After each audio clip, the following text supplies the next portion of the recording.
இப்போ ரேடியேஷன் குடுக்குறாங்க, கீமோதெரபி குடுக்குறாங்க. 2ம் அட் அ டைம்ல குடுப்பீங்களா? ஒன் ஆஃப்டர் அதர் குடுப்பீங்களா? ரேடியேஷன் குடுக்குறப்ப கீமோதெரப்பி குடுக்கக்கூடாது சார். பெல்ட் போட போட போட கன்டினியூஸா 24 ஹவர்ஸ் போடுறாங்கன்னு வச்சுக்கோங்களேன். ஸ்பைனுக்கு உண்டான சப்போர்ட் வந்து மசில்ஸ் தான். அந்த மசில்ஸ் வீக்கன் ஆயிடும்.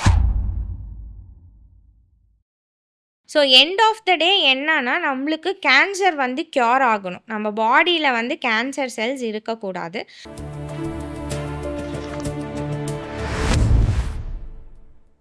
ஸோ பார்த்தீங்கன்னா, இப்போ சர்ஜரி பண்ண எல்லா பேஷண்ட்க்குமே வந்து நம்ம ரேடியேஷன் தெரப்பி குடுக்க போறோம். நீங்க சொன்ன மாரி 3 வீக்ஸ் கழிச்சு ரேடியேஷன் தெரப்பி குடுப்போம். அந்த சர்ஜரி போஸ்ட் ஆப் ரீஜன் ஃபுல்லா வந்து ஸ்டெரிலைஸ் பண்றதுக்கு ரேடியேஷன் தெரப்பி குடுக்கலாம். ஸோ இப்போ நீங்க அந்த பெல்ட் பத்தி சொன்னீங்கல்ல, அந்த பெல்ட் இப்போ சர்ஜரியே பண்ணாம, அந்த பெல்ட் வந்து எந்த இடத்துல நம்ம யூஸ் பண்ணலாம் பேஷண்ட்க்கு? இனிஷியல் ஸ்டேஜஸ் நீங்க பெயின் சொன்னீங்கல்ல, ஃபர்ஸ்ட்டு மைல்டு பெயின் இருக்கிறப்ப, அந்த டைம்ல வந்து நம்ம ரேடியேஷன் குடுக்குறோம். பேஷண்ட் வந்து not for surgery, surgical patient இல்ல.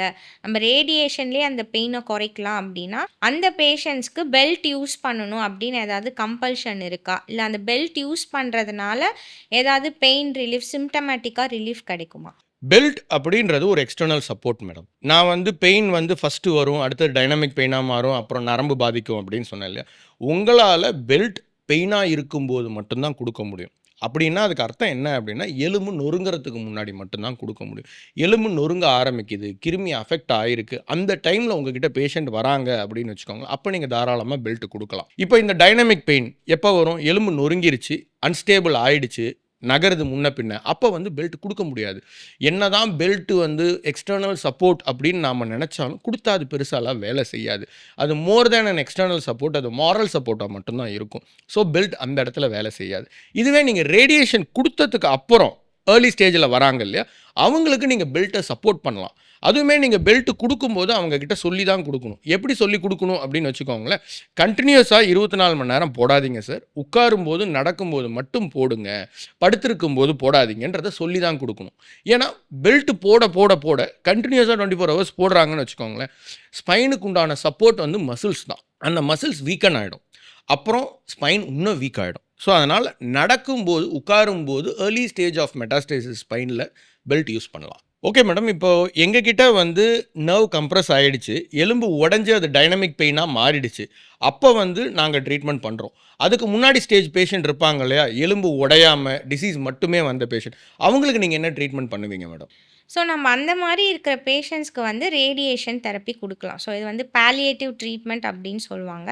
ஸோ ரேடியேஷன் வந்து ஐதர் சிங்கிள் ஃப்ராக்ஷனா குடுக்கலாம். இல்ல 5 நாளைக்கு உண்டான ட்ரீட்மெண்ட்டா குடுக்கலாம். இல்ல 10 நாளைக்கு உண்டான ட்ரீட்மெண்ட்டா குடுக்கலாம். ஸோ இப்படி ரேடியேஷன் குடுக்குறப்ப, ரேடியேஷன் செல்ஸ் வந்து கில் ஆகும் டிஎன்ஏ லெவல்ல. ஸோ அது கில் ஆச்சுன்னா, அதோட கம்ப்ரஷன் லெவல் வந்து குறையும். ப்ளஸ் வந்து போனும் வந்து கொஞ்சம் ஸ்ட்ரென்தன் ஆகும். ஸோ அதனால அந்த கம்ப்ரஷன் குறையிறதுனால பெயினும் வந்து குறையறதுக்கு வாய்ப்பு இருக்கு. ஸோ, அப்ப நாங்க வந்து போல்ட் நட் போட்டு எலும்பு நகர்றத நிப்பாட்டி பெயின குறைக்கிறோம். நீங்க ரேடியேஷன் மூலியமா கம்ப்ரஷன குறைச்சு பெயின வந்து குறைக்கிறீங்க. ஸோ, வந்து ஏர்லி ஸ்டேஜ்ல வந்து ரேடியேஷனோட யூஸ் இதுதான். இதுவே கீமோதெரபி தேவைப்படுங்களா இந்த மாரி பேஷண்ட்டுக்கு? ஸ்பைன் மெட்ஸுக்கு கீமோதெரப்பி கண்டிப்பா ஒன்ஸ் டிசீஸ் வந்து மெட்டாஸ்டேசிஸ் ஆனாலே கீமோதெரப்பி தான், சிஸ்டமிக் தெரப்பி தான் குடுக்க போறோம். ஸோ ரேடியேஷன் இல்லாம ஒன்ஸ் ஐதர் சர்ஜரி இல்லன்னா ரேடியேஷன் முடிச்சுட்டு பேஷண்ட் வந்து ஆன் சிஸ்டமிக் தெரப்பி தான் இருக்க போறாங்க. மேடம் கீமோதெரபின்னா டெய்லி ஹாஸ்பிட்டல் வந்து அவங்க போட்டுட்டு போணுங்களா? கீமோதெரப்பி டெய்லி வர வேண்டாம். அது டிபெண்ட்ஸ். எந்த நோய்க்கு பேஷண்ட்க்கு வந்து பிரைமரி இருக்கோ, அத பேஸ் பண்ணி கீமோதெரப்பி வந்து டிஃபர் ஆகும். அந்த கீமோதெரப்பியும் டெய்லி வரணும்னு அவசியம் கிடையாது. ஸோ, அது 1 வாரத்துக்கு ஒரு தாட்டி வரலாம். இல்ல 2 வாரத்துக்கு ஒரு தாட்டி வரலாம். இல்ல 3 வாரத்துக்கு ஒரு தாட்டி வரலாம். கீமோதெரப்பி மட்டும் இல்ல, மாத்திரையாவும் சில சம்டைம்ஸ் குடுப்பாங்க. ஸோ, அந்த மாத்திரை வந்து டெய்லி எடுக்கிற மாரி இருக்கும். மேடம் நீங்க வந்து பிரெஸ்ட் கேன்சர்ன்னு ப்ரூவ் பண்ணி, ஸ்பைனுக்கு மெட்டாஸ்டேசிஸ் வந்திருந்தாலும் எங்கள பயாப்சி எடுத்து குடுக்க சொல்றீங்க. ஏன்னு கேட்டா வந்து அதில இருக்க மெக்கானிசம் வேறையா இருக்கும். இதில இருக்க மெக்கானிசம் வேறையா இருக்கும்னு சொல்றீங்க. ஸோ 2க்கும் கீமோதெரபி ஃபர்ஸ்ட்டு தேவைப்படுங்களா? ஸோ மெக்கானிசம்னு சொல்ல முடியாது. அதோட பயாலஜி, அதோட மார்க்கர்ஸ் வந்து வேரி ஆகலாம். ஸோ இனிஷியலா எடுத்த மார்க்கர்ஸ் ஒரு மாரி இருக்கும். நெக்ஸ்ட் நீங்க ஸ்பைன்ல எடுக்கிற மார்க்கர்ஸ் வந்து மோஸ்ட் ஆஃப் த டைம் சேமா தான் இருக்கும். ஆனா சம்டைம்ஸ் வந்து வேறுபடுறதுக்கு வாய்ப்பு இருக்கு.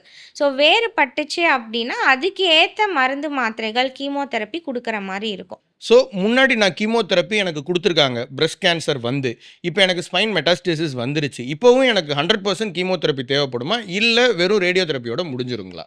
ரேடியோ தெரப்பியோட கண்டிப்பா முடியாது. கண்டிப்பா கீமோதெரப்பி தேவைப்படும். கீமோதெரப்பின்னு இல்ல, அத சிஸ்டமிக் தெரப்பின்னு சொல்லலாம். ஸோ அது கீமோவாகவும் இருக்கலாம், இல்ல டார்கெட்டடாவும் இருக்கலாம், இல்ல இம்யூனோதெரப்பியாவும் இருக்கலாம்.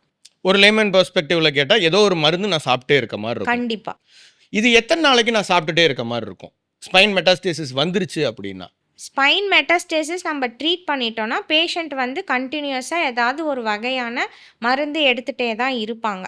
ஸோ நெக்ஸ்ட்டு வந்து ஒரு 3 மந்த்ஸ் இல்லன்னா 4 மந்த்ஸ் இன்டர்வல்ல பேஷண்ட் வந்து சிம்ப்டமேட்டிக்கா பெட்டரா இருக்காங்க. இல்ல வந்து பேஷண்ட்க்கு வேற ஏதாவது சிம்ப்டம்ஸ் வருது அப்டின்னா, திரும்பி நம்ம இவாலுவேட் தான் பண்ண போறோம். திரும்பி ஏதாவது இமேஜிங் பண்ண போறோம். இமேஜிங் பண்ணி டிசீஸோட ப்ரொக்ரஷன் எப்டி இருக்கு? டிசீஸ் வந்து குறைஞ்சிருக்கா? இல்ல ஜாஸ்தியா இருக்கா? அப்டின்னு பார்ப்போம். இன்கேஸ் டிசீஸ் வந்து ஜாஸ்தியா இருக்கு அப்டின்னா, அவங்க எடுத்துட்டு இருந்த மருந்து, மாத்திரைகள் வந்து அதுக்கு வேலை செய்யலன்னு அர்த்தம். ஸோ அடுத்த நெக்ஸ்ட் என்ன மருந்து, மாத்திரை குடுக்கலாம் அப்டின்னு யோசிச்சு, அதுக்கு ஏத்த மாரி நம்ம ஸோ அதுக்காக தான் நீங்க வந்து ப்ராப்பர் இன்டர்வல்ல வர சொல்றீங்க. ஆமா. அதுக்கு தான் ஃபாலோ அப் வந்து ரொம்ப ரொம்ப இம்பார்ட்டன்ட். கேன்சர் பொறுத்தவரைக்கும். ஸோ எண்ட் ஆஃப் த டே என்னன்னா, நம்மளுக்கு கேன்சர் வந்து க்யூர் ஆகணும். நம்ம பாடியில வந்து கேன்சர் செல்ஸ் இருக்கக்கூடாது. ஸோ அதுக்கு நம்ம கன்டினியூஸா ட்ரீட்மெண்ட் பண்ணிட்டு தான் இருக்கணும். பேஷண்ட்டும் கன்டினியூஸா ஃபாலோ அப்ல இருந்துட்டு தான் இருக்கணும். எனக்கு இந்த இன்டர்வியூல ஒரு பெரிய தகவல் என்னன்னா, கேன்சர் கியூரபிள் அப்படின்னு வந்து மக்களுக்கு ரீச் ஆயிருக்காது. இன்னைக்கு உங்களோட ஆன்சர்ல வந்து ரீச் ஆகும்னு நான் நம்புறேன். ஸோ நான் ஸ்பைன் மெட்ஸ பத்தி மட்டும் பேசிக்கிட்டு இருந்தேன். உங்ககிட்ட வந்து இன்னொரு கேள்வி கேட்கலாமா மேடம்? இப்போ ரேடியேஷன் குடுக்குறாங்க, கீமோதெரப்பி குடுக்குறாங்க. 2 அட் அ டைம்ல குடுப்பீங்களா? ஒன் ஆஃப்டர் அதர் குடுப்பீங்களா? ரேடியேஷன் குடுக்குறப்ப கீமோதெரப்பி குடுக்கக்கூடாது சார். ஸோ ரேடியேஷன்னா ரேடியேஷன் மட்டும் தான் குடுக்கணும். கீமோதெரப்பினா கீமோதெரப்பி தான். ஆனா அது வந்து பொசிஷனிங் நம்ம மாறிக்கலாம். ஸோ கீமோதெரப்பி குடுத்துட்டு ரேடியேஷன் தெரப்பி குடுக்கலாம். இல்ல ரேடியேஷன் தெரப்பி குடுத்துட்டு கீமோதெரப்பி குடுக்கலாம். Okay ma'am. Thank you.